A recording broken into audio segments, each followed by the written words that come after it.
Sounds good. Thank you, John. November is National Adoption Month, a time to raise awareness about the more than 100,000 foster children and teens in our country waiting to be adopted.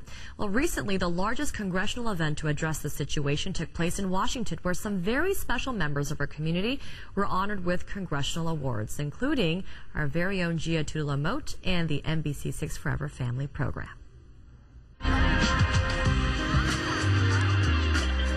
It was a sight you don't see often in Washington. Angels descending upon the Capitol.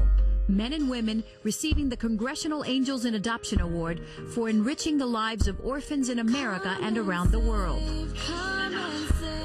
Members of the Obama administration, including Secretary of State Hillary Clinton and House and Senate leaders, thanked the Angels for their tireless efforts. It's been so exciting to have just these extraordinary Americans from every walk of life and almost from every state in the Union to come to Washington and tell their stories about how adoption has touched their life. The awards are presented each year by the Congressional Coalition on Adoption Institute. Among the 2009 winners were Sean and Lee Ann Toohey, whose adoption of foster teen turned NFL star Michael Oher is chronicled in the upcoming feature film The Blind Side. They had taken this child in who was in many ways adrift. And then all of a sudden, with nurture, he is all of a sudden one of the most valuable 18-year-olds on the planet.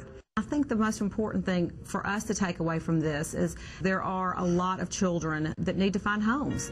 We want to make sure that we pass laws and promote rules and regulations, break down barriers, open up the process so more children actually have an opportunity to be part of a family. Our own Forever Family producer Gia Tutalo-Mote was also honored, as were the executive directors of the South Florida agencies OurKids and JAFCO. For me, it really represents all of the wonderful adoptive families who've come forward. A lot of the families, I've heard it today, that they get more out of adopting emotionally, spiritually, and more for their family than they ever thought possible. And for more information on foster care and adoption, you can call 1-888-36-FAMILY. It is free to adopt from foster care, and health insurance and college education is paid for.